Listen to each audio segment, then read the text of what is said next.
behalf of Wockhardt Medical Team, Wockhardt Medical Connect, and the RSSDI TV 2021 brought to you by Wockhardt. Let me welcome you all. So today I have with me Dr. Aravinda Jagdeesha sir from Bengaluru. Sir is a renowned diabetologist, and sir has just delivered a talk on measurement of cardiovascular risk in Indian type 2 diabetes patients.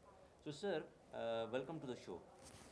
So we want to know what key take-home messages would you like to share with our audiences who are participating in this conference of RSSDI?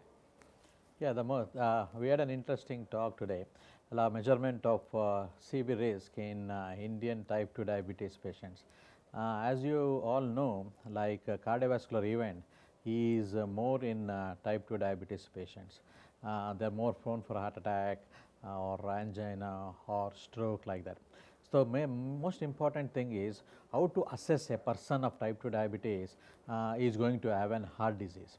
So, for this reason that there are certain things to be done which everybody has to know, like one thing is proper blood pressure control, proper lipid control, like certain lifestyle modification, in the sense they have to do a proper dieting, avoiding oil rich foods, and most important thing is to control of diet. The most important thing is diet is very important thing, and this cessation of smoking is the most important thing. If a person is smoking, he is prone to develop heart disease more when compared to the normal people.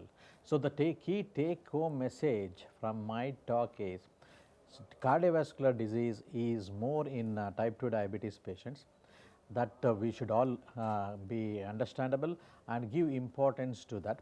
For this, certain things evaluation has to be done, regularly consulting with the doctor, taking appropriate medication, whether it may be a blood pressure medication, whether it may be a lipid medication, or whether it may be a diabetic medication, taking the medications regularly and maintaining the sugar under control is very, very pivotal in preventing heart disease in type 2 diabetes patients. Thank you, sir. That was really wonderful. The crux, I hope it's loud and clear, and that would definitely lead a good way ahead for our healthcare providers who are actively involved in managing such patients, as well as to the patients who would definitely benefit from these advices. So thank you, sir. Thank you for your time. Thank you. Thank you.